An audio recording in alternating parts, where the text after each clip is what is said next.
In that case, I think we will move on to our first speaker, who is Louisa Blight. And since completing her training at Aberystwyth, Louisa's had a range of experience working as archivist with the Worcester Record Office, then senior archivist for the Historical Archives of Transport for London.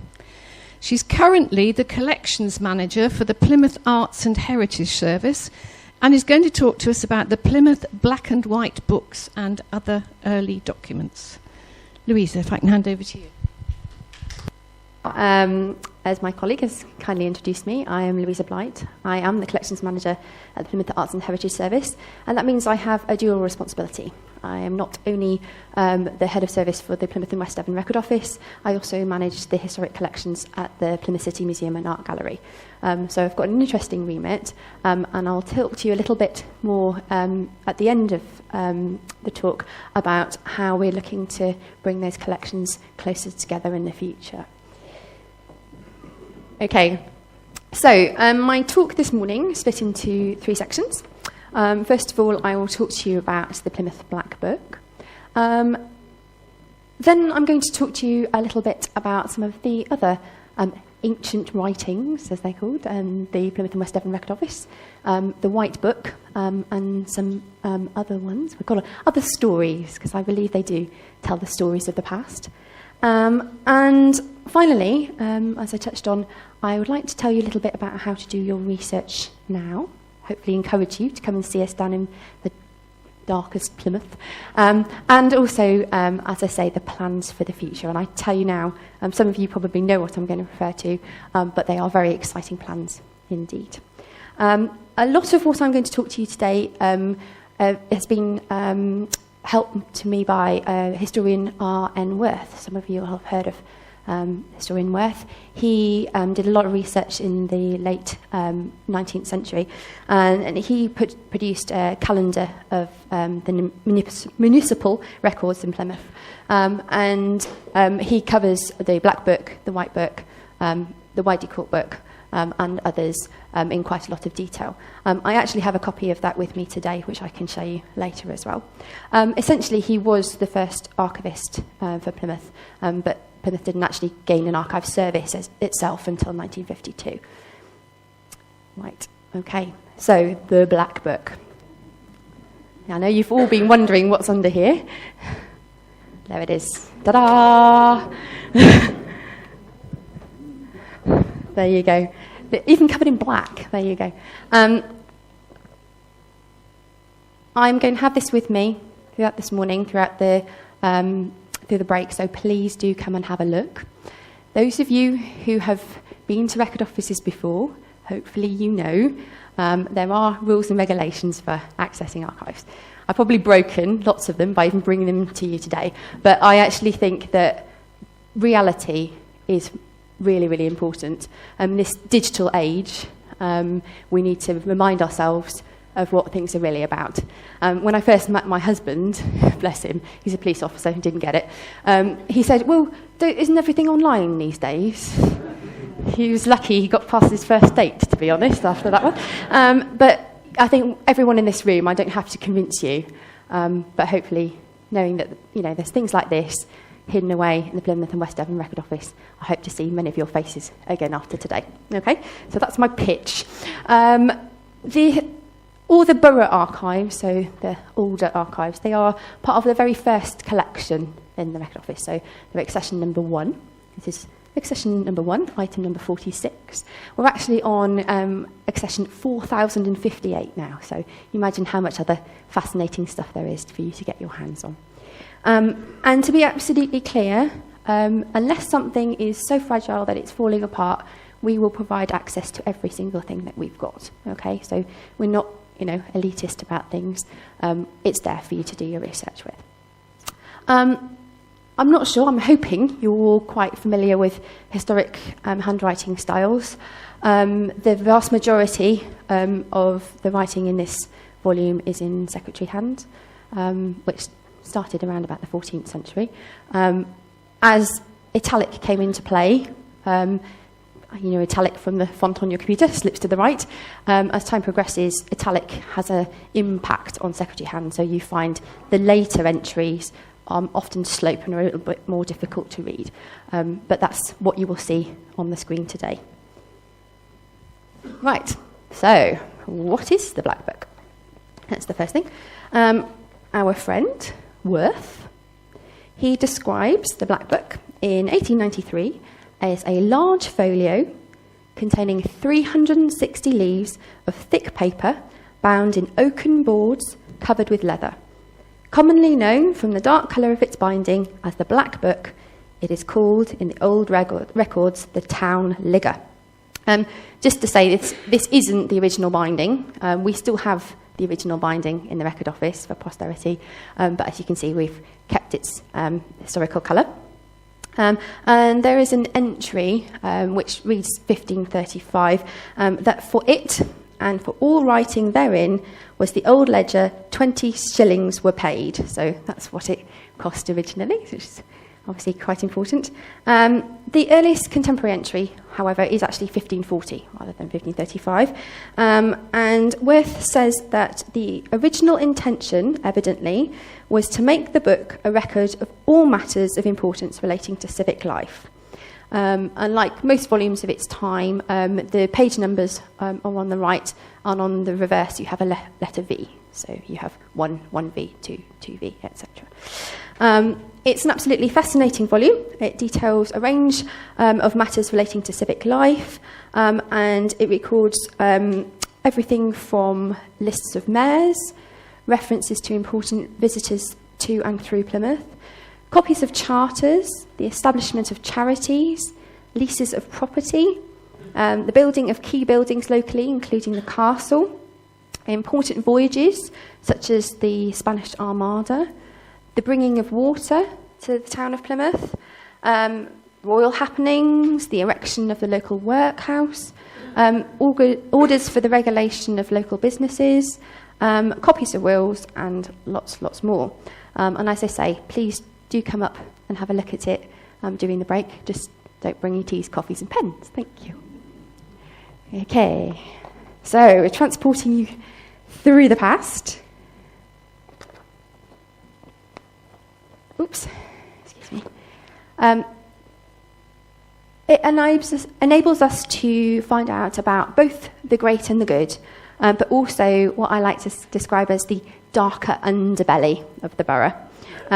We learn about the supply of food and drink, issues relating to health and sickness, as I say, about local building works, repairs, and how crime and rebellion were dealt with.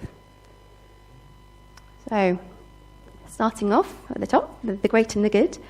The Black Book references, as I say, quite a lot of royal visits and happenings, both within and outside of the city.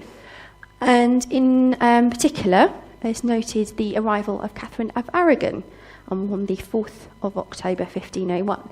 So each entry starts with the name of the mayor. So 1501, the mayor was Thomas Crop. And it says, in this year, upon the 4th day of October, landed in Plymouth, Catherine, daughter, spelt with an O here, of the King of Spain, and on St. Erkenwald's Day, next ensuing, she was married to Prince Arthur. Anybody know St. Erkenwald's Day off the top of their head? No? Really? Oh, you do surprise me. It is the 14th of October, 14th of November, apologies. I don't know if you've come across this one before. This is a Cheney's Handbook of Dates. If you haven't come across it, it's absolutely fantastic. My colleagues over at the National Archives are nodding.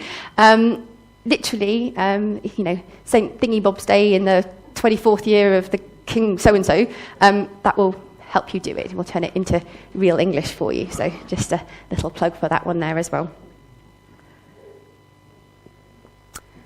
Sticking with royalty for a minute then. The volume also talks to us about the death of Queen Elizabeth, about 100 years later. It says, this year, Queen Elizabeth departed this mortal life on the 24th day of March in the morning. As I say, also within the volume, we've got the arrival in Plymouth of the King of Portugal, a visit of King Charles to, and I quote, view the fleet of 120 sails and an army of 6,000 men prior to their invasion of Spain. Also a reference to the Prince of Orange. It makes me smile. It makes me think it's sort of almost the sort of early version of the News of the World, you know, the great and the good and what they're up to.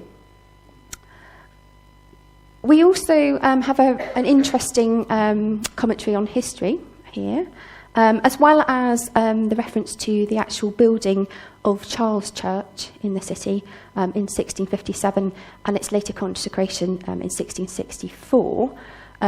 Those of you who know Plymouth will know that Charles Church is actually quite an iconic symbol for the city.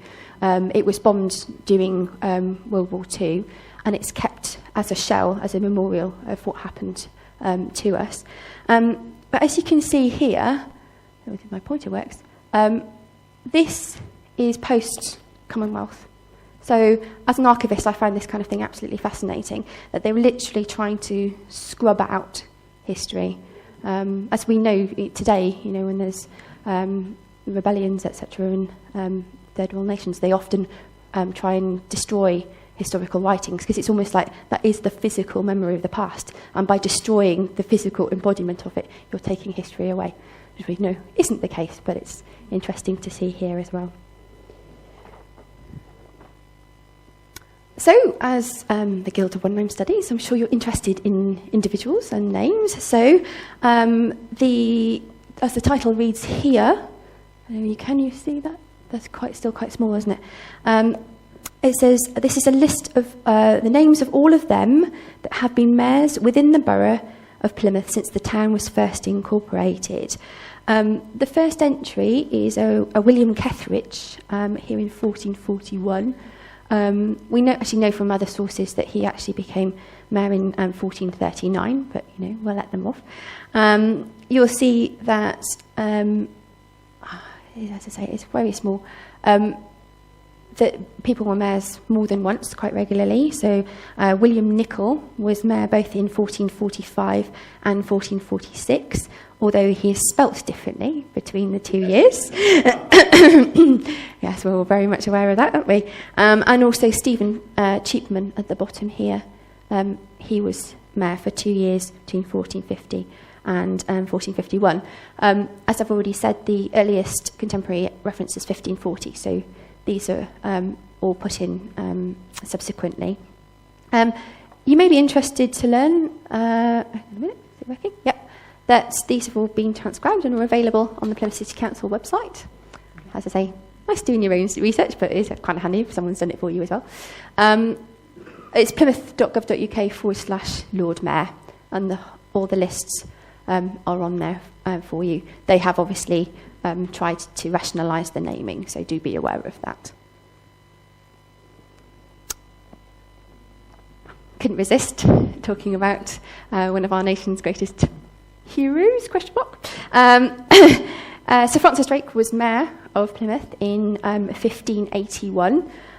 This here is his mayoral entry, as per all the others. But because he was such a great character, he's actually referenced many, many times within the Black Book.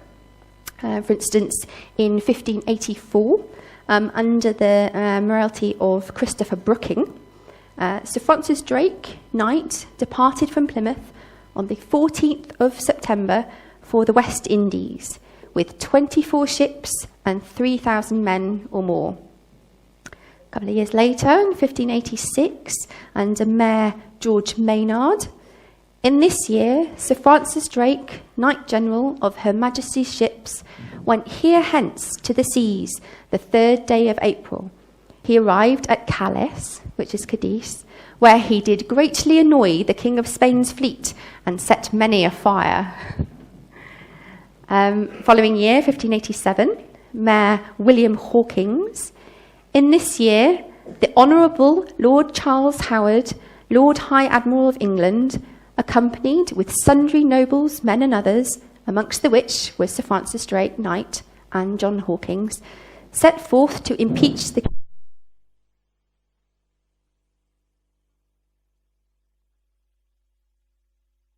had never power to land so much as one man upon any territory of ours. 1588, under Humphrey Bonus. This year, Sir John Norris Knight and Sir Francis Drake, knights, lords generals, took divers places by force in Spain. Interestingly, for the bringing the water to the city in 1589 under John Blythman.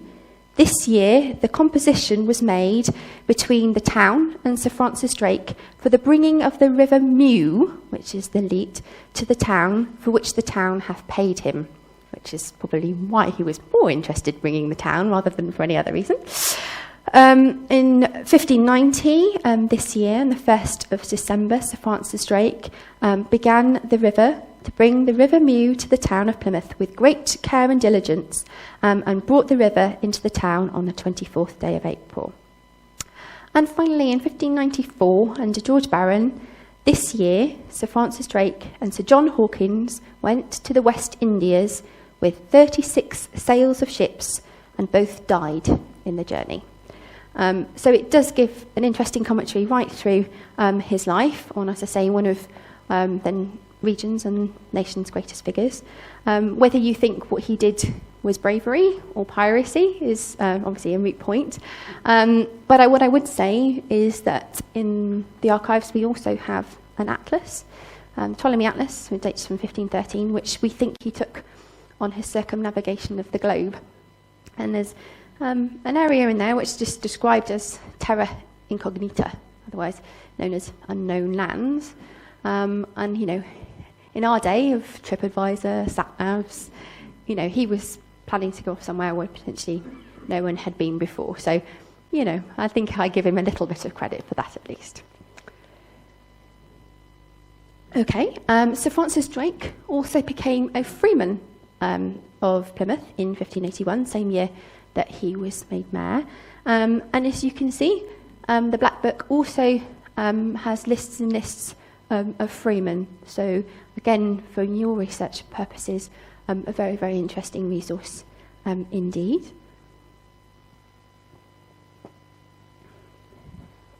Couldn't resist. So, as we know, Sir Francis Drake, he brought the water to Borough of Plymouth. But back in 1521, they were much more concerned with bread and beer. And this here is an extract from as I say, from 1521, and it reads, "The mayor commandeth in the king's good name of England that all manner of bakers make good bread, and of good corn, and wholesome for man's body, and they make a loaf for 1 penny, 2 loaves for 1 penny, and 4 loaves for a penny, and that your bread keep weight at the first time upon pain of grievous amercement, and the second time a grievouser amercement, and the third fault on pain of the pillory, and to forfeit their bread and their body to prison, and there to make a fine at the mayor's will." So they were very concerned with, controlling food and drink. The same kind of rules and regulations for brewers and for butchers as well. Obviously, the butchers had to provide only wholesome meat, not ram or bull's flesh, and they were subject to very similar punishments if they were to contravene this. I have to say, I did think it would be nice to get 4 loaves for a penny, 4 loaves for a pound even, quite flexible. Okay, crime and punishment. In 1547, under the mayor of John Aylett, we hear there was an insurrection in Cornwall where 1 body was slain, and afterwards the commons were pacified by the gentlemen of the country with small trouble, but yet certain of the commons were hanged, drawn, and quartered. Following year, under Mayor Richard Hooper, in this year there was a great insurrection throughout all the realm of England, and especially in the counties of Devon and Cornwall, in which time the city of Exeter and the castle of Plymouth were valiantly defended and kept from the rebels. The rebels were slain in great number, and divers put to execution out of hand, and certain taken prisoners and carted to London and afterward hanged at Tyburn.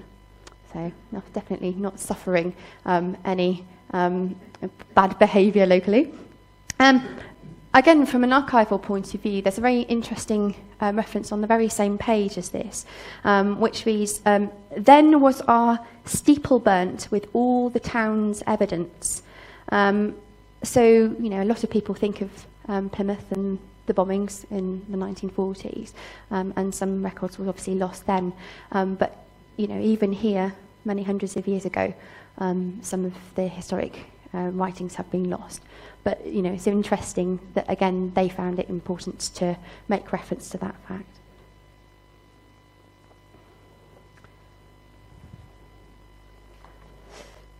I found this entry actually really quite moving and perhaps surprising. I'm not sure why.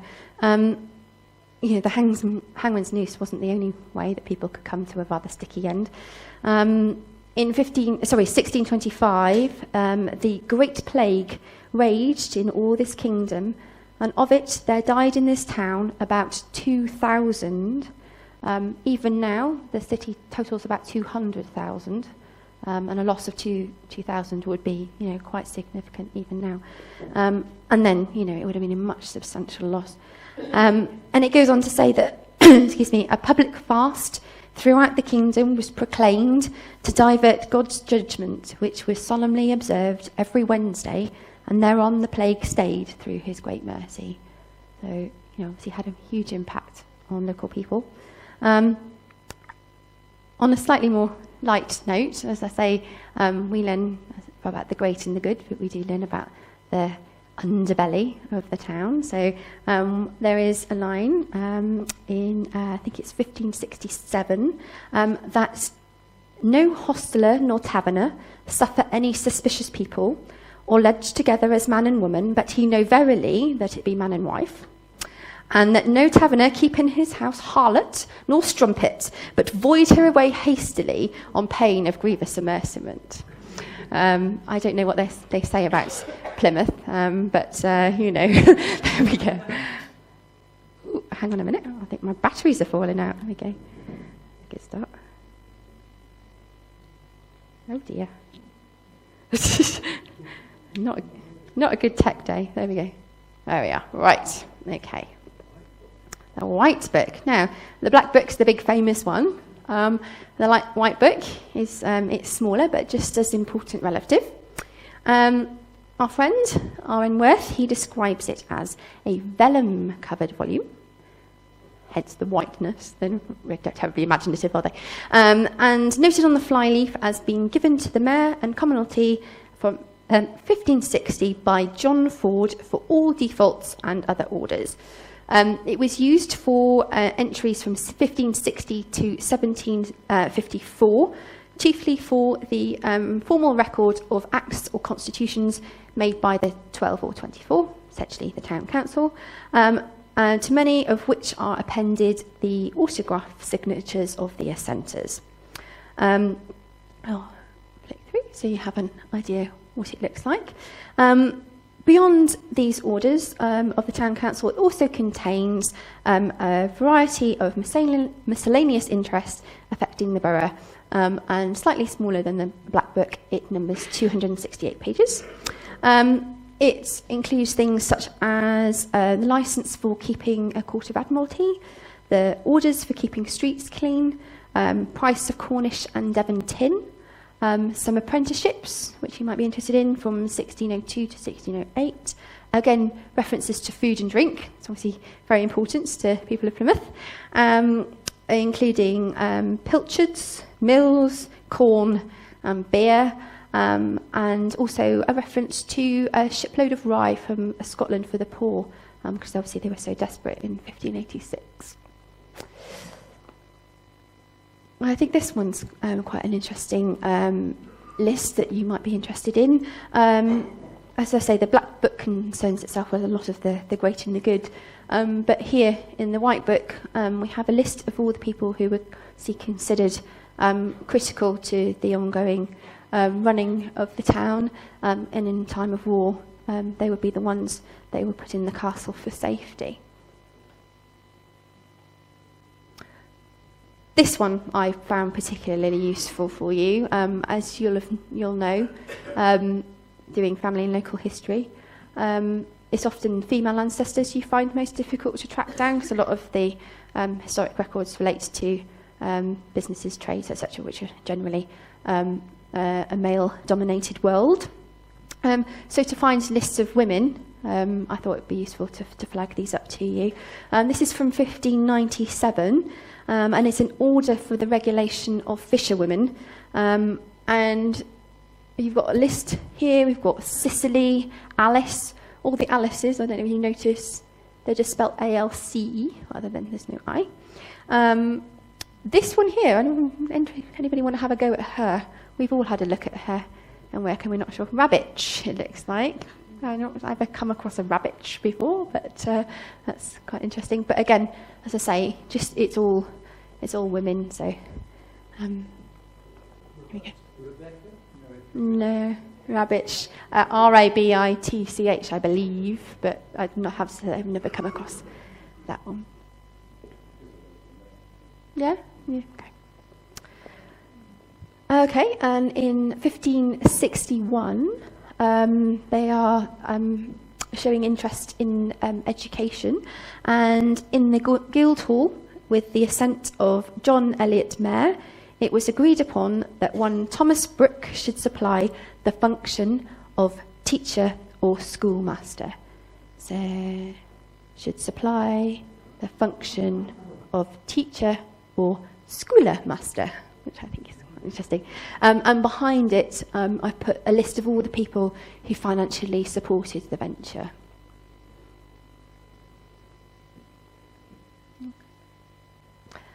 If I'm honest, this is my favourite of all. Yeah, there's a gentleman smiling in the front. I don't know where you might know that. The earliest entry in this one is actually from 1486, and it goes right up to 1560, although there are quite a few gaps in there. Again, like the other volumes I've mentioned, it covers a variety of workings of the borough, but essentially it is an account book. Okay, so every line starts with the word item, then it lists the expenditure and the cost of whatever the service or goods were at the end.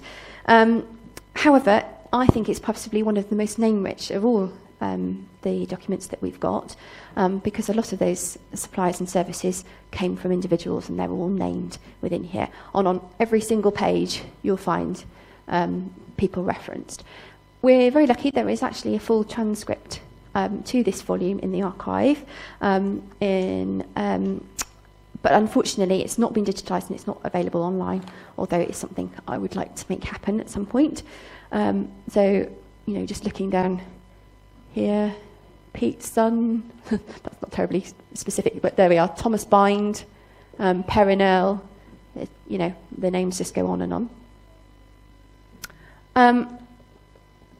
As I said before, we had a visit from Catherine of Aragon back in 1501, which the Black Book makes reference to, but that had a real impact on the people of Plymouth. And here we see the kinds of services and entertainments that were provided to support her visit. So we say item paid to Richard Gew for 6 oxen, the which were presented to my Lady Princess. Item paid to Galamello Butcher for 20 sheep, the which were presented to my Lady Princess. Item paid to William Chopin possibly, for 4 sheep that were presented to my Lady Princess. Item paid for 2 hogsheads of Gaston wine, which was presented to my Lady Princess. Item paid to Mr. Yogg for a hogshead of claret wine presented to my Lady Princess. She'll be quite drunk by the end of that, I imagine. Item paid for a pipe of Medsko, I presented to my Lady Princess. Item, a reward to the princes and minstrels. So she had, wine and entertainment, so I can imagine she had a bit of a headache the following day. This is the reason that I like this one so much. I don't know whether you heard on the radio, it was discussed on Radio 4, I believe, last week, that somewhere in Cornwall is planning a pasty museum. I was very pleased to hear that the presenter on Radio 4 actually said that they might want to, think about that quite carefully, because there is some controversy over the origin of the humble Cornish pasty. And that's because the earliest written reference, to our knowledge, is in the Plymouth and West Devon Record Office. There we go. Thank you, Cornwall. I think it's 17-something you've got. Sorry. And this lovely volume actually even pretty much gives you a recipe for how that was made. So we see here, item for the flour to make the venison of the 2 bucks that Maester Edgecombe send to the town. Item for the cook's labour to make pasties. Item for a pound of pepper to the same. Item for the baking thereof. Item for the bread occupied at the Guildhall at the eating of the venison. I have to say, that's a pretty posh pasty, isn't it? Item for 7 gallons of claret wine, and a bottle of red wine as well. So again, they're well and truly washing it down. But there's lovely little touch. It does. It's quite light-hearted, I suppose, but it just goes to show the kinds of things that you can find out in here. This is 1510. I do apologise. Yes. So yes, Plymouth pasty. Stir it up.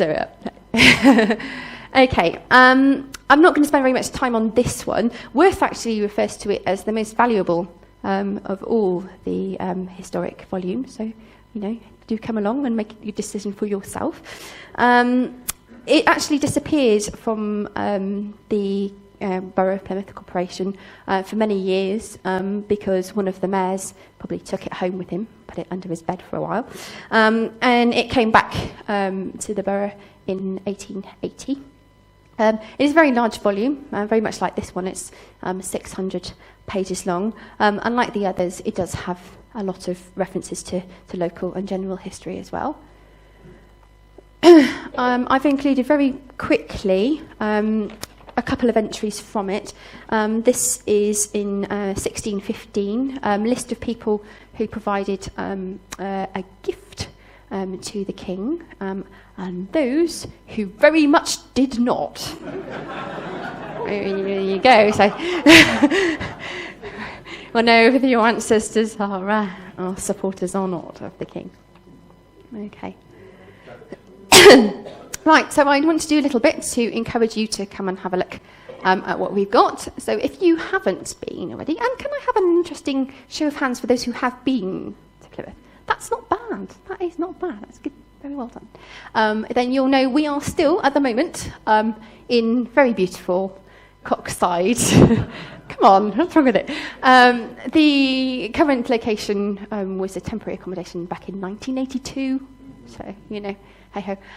But we are open 4 days a week, Tuesday to Friday, and there's always staff on hand to help you. So please do come and pay us a visit. We have an online catalogue. We had a lot of material on through A2A through National Archives, which has now gone through Discovery. But we spend, obviously, the majority of our time focusing on our own online catalogue. If you were to search for Plymouth Borough records, for instance, you would get all the records that I've spoken about today. I quickly flicked up some of the things that you might be interested in if you're wanting to look at the documents I mentioned today. There's the Worth calendar, of course.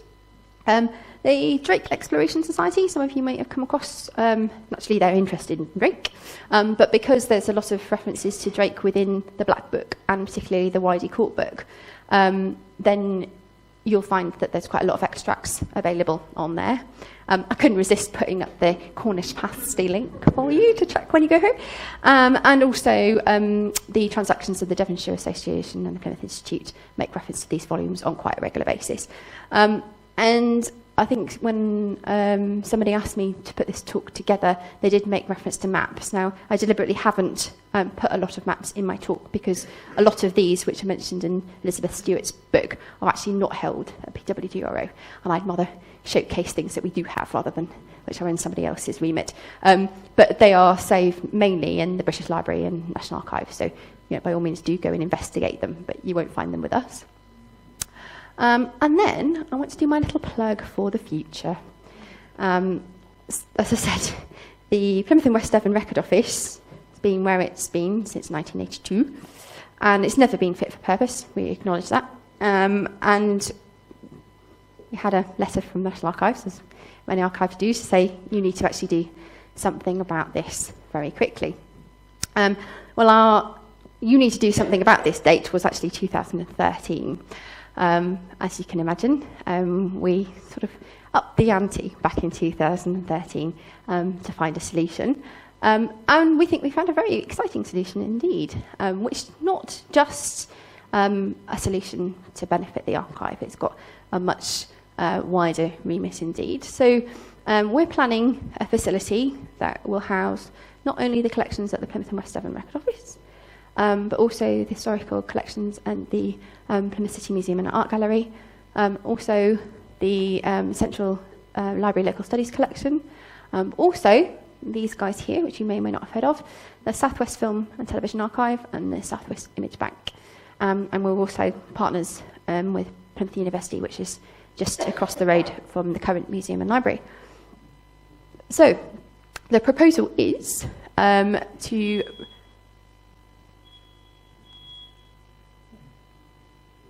Wasn't me.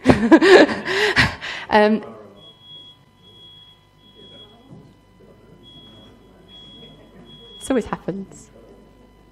The proposal is the refurbishment of the two Grade 2 listed buildings. So the current Plymouth Museum and Library, which is on North Hill, just down the road from the train station, for those of you who don't know Plymouth, but also a Grade 2 listed church, which is St Luke's Church, built in a sort of chapel style in the 19th century. And those will come together to create, enhanced public realm, an opportunity for programming space, etc. Lovely new collections displays, but for the purposes of you guys, a very exciting search room, which we are anticipating not just allowing access to the collections from the archive, but all the collections. So you could potentially be looking at a painting or a drawing, a piece of film, a photograph, as well as a historic document. So very exciting. And for me as an archive specialist, we've always found that archivists are almost sort of the embarrassing relatives, and museum collections get all the profile, but this facility is going to really change things on its head. The kind of things I've flicked up on the screen here are some of the iconic items that we have in Plymouth. So this is Drake's Cup. This is the Ptolemy Atlas I made reference to earlier. So Joshua Reynolds, and a painting by Girodet of Napoleon on the Bellerophon. We have archives that support each and every one of these things. So we've got a tiny little diary of someone who was actually there on the Hoe and saw Napoleon on the Bellerophon. We've got the documents that Queen Elizabeth said, "Go off, Drake, go on, do your worst." We've got, quite funny, the reference to when Sir Joshua Reynolds became a freeman of Plympton, which he actually referred to as his greatest achievement, which he then had to backtrack a little bit because he was actually called Sir.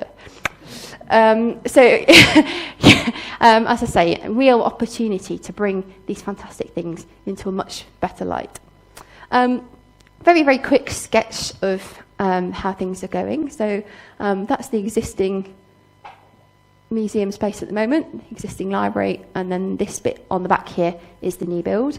They are very early artistic sketches, but what I'm trying to show you is that the idea for a huge amount of collections out so people can see them is the general idea.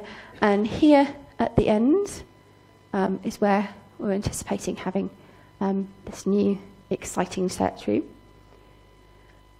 if you aren't already, there are opportunities to keep in touch and to find out more and to get involved. We are going to be doing a variety of consultation sessions throughout the region, so no doubt you'll see me or one of my colleagues again very soon.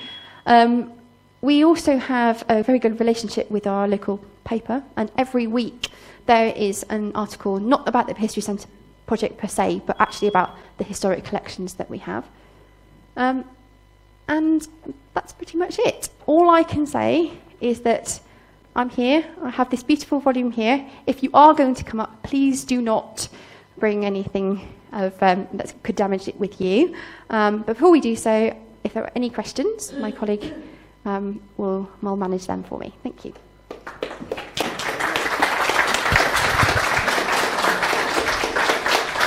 Louisa, thank you very much indeed. That was absolutely fascinating, and I'm sure most of us will be hightailing it down there. The beeping seems to have stopped, so I presume we're all right at the moment. No. In the meantime, has anybody got any questions for? If you could just wait till we get the microphone round, please. Hi, Louise. Hello. Thanks so much for that talk. Okay. I have a couple of sort of questions about the borough. Yes. When was the borough actually, when did it get a charter as a borough?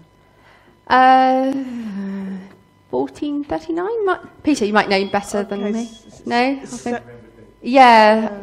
The original charter doesn't actually exist anymore. We've only got a copy charter, so yeah, forgive me, I don't know that one off the top of my head, but I think it's my other question is actually about the Black Book and the White Book and the administration behind the borough itself. Mm-hmm. How do those two books differ in what they actually tell of the administrative part of their function, basically? They always sort of go hand in hand, really.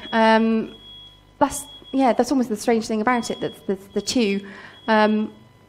I can't really explain that in any more detail at the moment. It's just sometimes very interesting with these very early records. Yeah. That they don't seem nowadays. We would have a record would be created because of a particular function, but you've really got they're both the same, doing the same thing. Going in parallel. It makes you wonder what decisions they made in order to. Should we write this in the Black Book or should we write this in the White Book? Well, the first one's very mayoral based, whereas the second one is more to do with the council, I suppose. So, in fact, some of the entries in the Black Book are actually written by the mayor themselves rather than by any clerical support. So I think that's probably the slight difference. That's interesting. Thank you very much.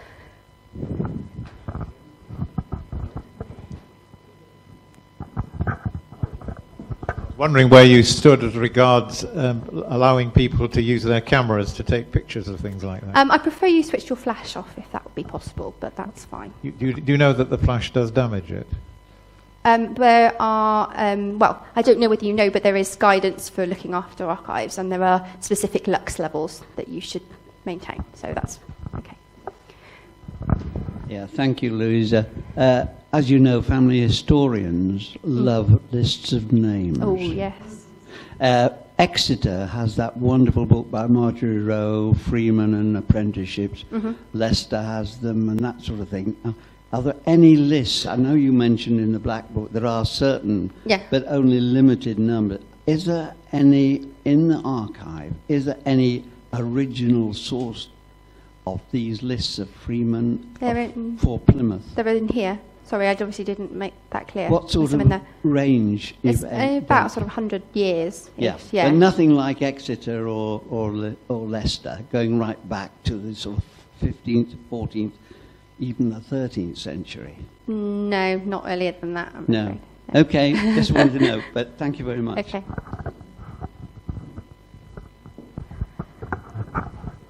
Hi, Louisa. Hello. 2 questions. One, are all the entries in English? Is there any Latin in Yes, they're in English. Oh, great. And secondly, I've got an ancestor, an Eastlake ancestor, who was sergeant at Mace in Plymouth in the 1650s. Okay. Would he have been a free man, or would he have had to have been born in Plymouth? Should I expect to be able to find him if I look through these great books? He could be potentially, but I think they made particular reference to people who were aliens.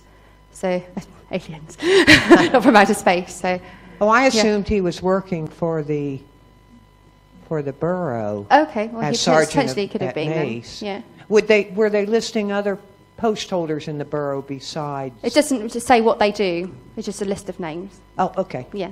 Okay. Thank you. Okay. Live in hope, Kim. Live in hope. Yeah.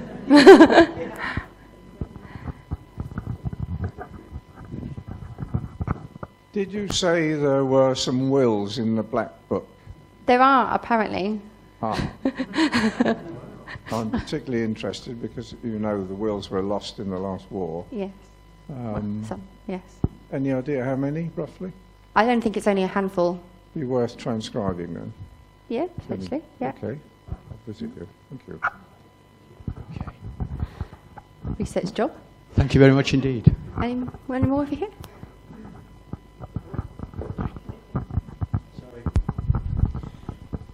No more questions? One more. Yes, hello. Thank you very much. The earliest entry you mentioned was 1540, but the Earliest contemporary entry. right. That's Yes, the this is difference, what. yes. Yes. So, Ooh. thank you. That answers the question. Yeah, thank you. Anybody else? Well, once again, Louisa, thank you so much for that. It's pleasure. absolutely fascinating. There will now be a break now, so please don't all rush and knock her over. But if you'd like to go and have a look at this, it really is an opportunity to look at something you perhaps won't have the chance of doing again. So thank you so much for bringing it, and thank you very much again for a really super talk. Thank you.